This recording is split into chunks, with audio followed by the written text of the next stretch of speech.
Okay, for anyone who's just joined, the story is a young man went into hospital with pneumonia, diagnosed with pneumonia, couldn't breathe, was put on a respirator. As a result, because he wasn't able to breathe still, he was put into an induced coma. Then he woke up from the induced coma, and the story goes on.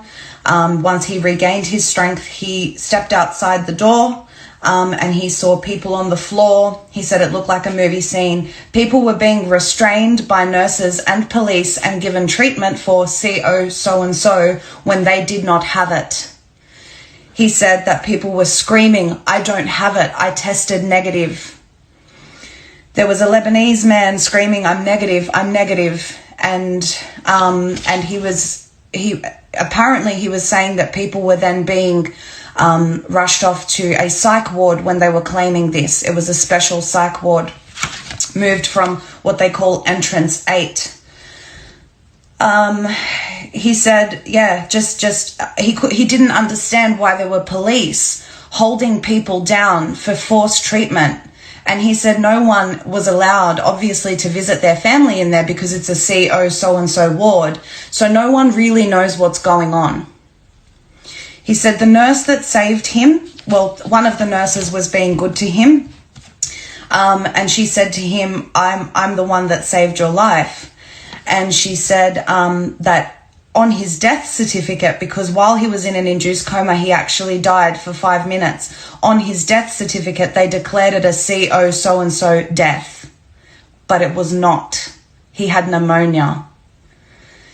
The nurse told him that this is what they're being asked to do, this is what they're being paid to do, and that he just needs to play along so that he can get out safely.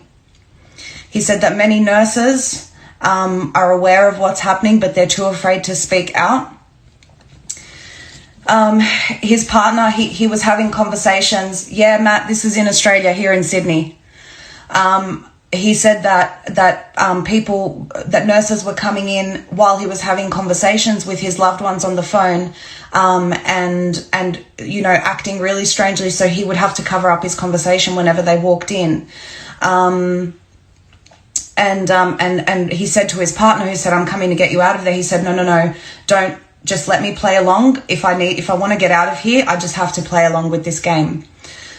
So, that's the story. What I need you guys to do is make as many people aware as possible to try and get them on my account at 8 p.m. tomorrow night. I'm going to make a backup account right now just in case, if everyone can follow it and get as many people on to hear this young man's story. We have to tell people what's going on. People need to know that these stories are true. Yeah, it is huge. It is huge, the woke mama. He's 19 years old, Nick.